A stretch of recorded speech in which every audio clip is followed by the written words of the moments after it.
another beautiful day. You still got no friends, but honestly, who cares? You watched Lila's last video and now know how to film yourself. You're feeling empowered and motivated, ready to take on another solo shoot. But wait, what if someone steals your camera? In order to film yourself and create a visually interesting story, and you want to make it look professional and cinematic and all the things, you're gonna have to shoot a lot of different shots and from a lot of different angles. But some of these angles are actually quite nerve-wracking when you're worried about your camera getting stolen. I totally get it. The classic walk-off shots or walk away from the camera shots.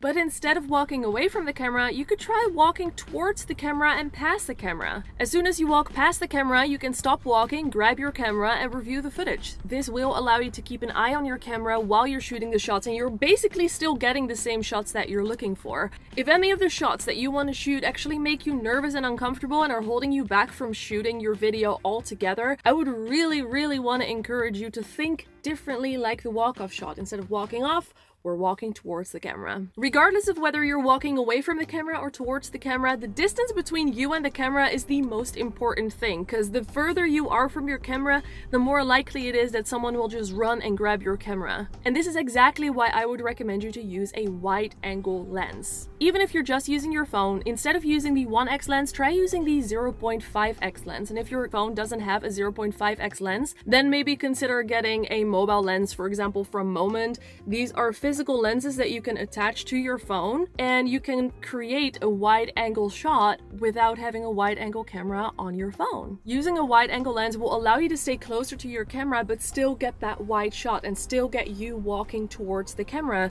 whereas with a tighter lens you'll have to take a couple of more steps back in order to create a similar shot. Obviously, choosing a lens to tell a story is way more than just convenience. It is an artistic choice, but in this case, we're worried about our camera getting stolen, and this is a good solution to minimize that risk. When it comes to vlogging and filming myself by myself, I personally like to stick to one camera, and I like that camera to be smaller versus a big tripod with a big A7S III on it. It just draws less attention to the camera, and it draws less attention to me, because let's be honest, it can be quite uncomfortable and embarrassing to film in public. What is ironic about this is that I actually sold my small camera, so I'm stuck with my A7S III when it comes to filming myself. Okay, I need you to be a little bit closer to me because I'm gonna be really honest with you. When it comes to filming yourself by yourself, there's gonna be so many moments when you're like, what am I even doing? Like, this is not gonna work out. It's so boring.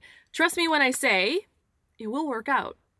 It's gonna work out in the edit. When you're selecting your clips and you're putting them on a timeline, and then you put your carefully chosen track on the timeline as well, and you put it all together, suddenly you have made something that actually works and that actually looks great and feels great and tells a story, and that is because you chose the right music. And that is why I am so excited, together with Track Club, I'm giving away 3 one-year licenses to the music library called Track Club. Track Club offers a ton of high-quality music from different genres and different moods that you can use in your video, but the most important thing about Track Club, in my opinion, because it is my favorite thing about Track Club, is their technology called MixLab. MixLab allows you to customize every single step within a song that you want to use from Track Club, and this is huge because it offers so much more creativity and flexibility, which is exactly what we need as solo filmmakers. So if you want to get a chance and win one of those 1-year free licenses to Track Club, here's what I need you to do. I need you to go and use the link, that specific link in the description, because that is how we're going to be able to pick our winners, and sign up for the free trial. While you're down in the description, make sure that you read all of the information, because we'll put everything that you need to know about this giveaway there. We're going to be choosing 3 lucky winners, so good luck and I hope you win. The easiest and safest way to film yourself is to film in more secluded areas like parks or parking lots, for example, but I also understand that this doesn't always serve the storyline. You can totally film yourself in a city too, but just find yourself a block or an alley that is less crowded. And if you're on vacation, I know this is a no-brainer, but I'm gonna say it, you want to avoid the touristy areas, and again, find something with less people. When I was in Paris a few years ago and I shot my vlogs, this is exactly what I did as well. I was just looking for some areas that were less crowded and just made me feel more comfortable and more safe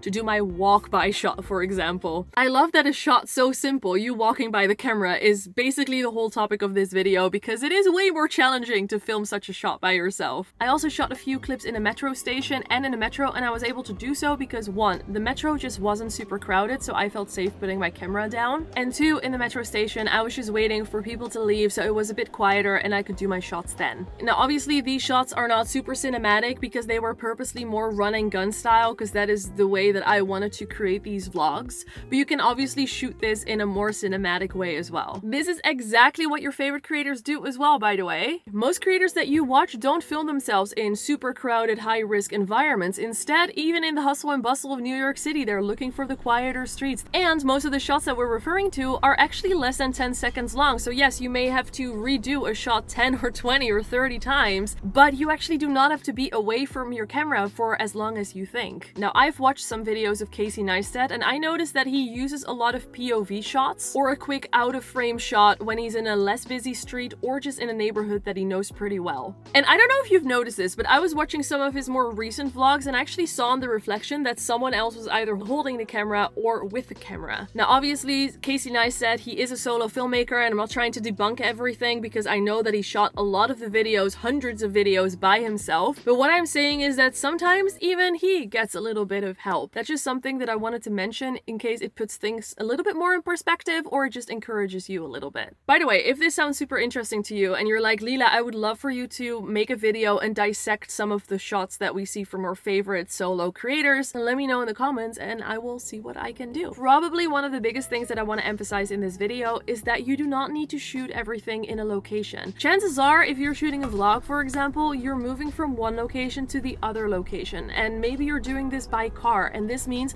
that you can actually film a whole sequence of you driving to a certain location, which you can do so safely in the safety of your own car. And that allows you for the rest of the video to focus more on POV or talking headshots like this. And when you do film yourself in the scary outside world with risks that your camera does get stolen, all you need is one shot where you're a little bit further away from the camera. The others can be filmed closer up, you can shoot POV shots, you can create more creative shots. There are so many other possibilities that will limit and minimize the risk of getting your camera stolen. So please, please, please, please, please don't let that hold you back from shooting videos and making the videos that you want to make, because yes, there is always going to be a little risk, but make sure that your gear is insured and make sure that you're aware of your surroundings and you're scanning your surroundings, and please don't let that hold you back from telling your story. We still have one more question to answer, and that is, how do you actually go about filming yourself and make it look cinematic and not feel defeated every time that you film yourself by yourself? Filming yourself solo, it is a lot of work. I'm not gonna lie, it is a lot of work and it can be overwhelming, and there are just a lot of limitations that we have to work with. And this is why, 1, being prepared, and 2, leveraging techniques like composition are really important, and they're our best friends. To make things less overwhelming, I did actually make a video where I take you step by step on how to film yourself by yourself and make it look cinematic. Now, if you have ever filmed yourself before, you can imagine how hard this video must have been for me. To film myself, filming myself, it's something I cannot get over. I would love for your external validation. Like, comment, subscribe, do the YouTube things. Give me the strength to make another video like this. Of course, if that's what you want. Thank you so much for watching.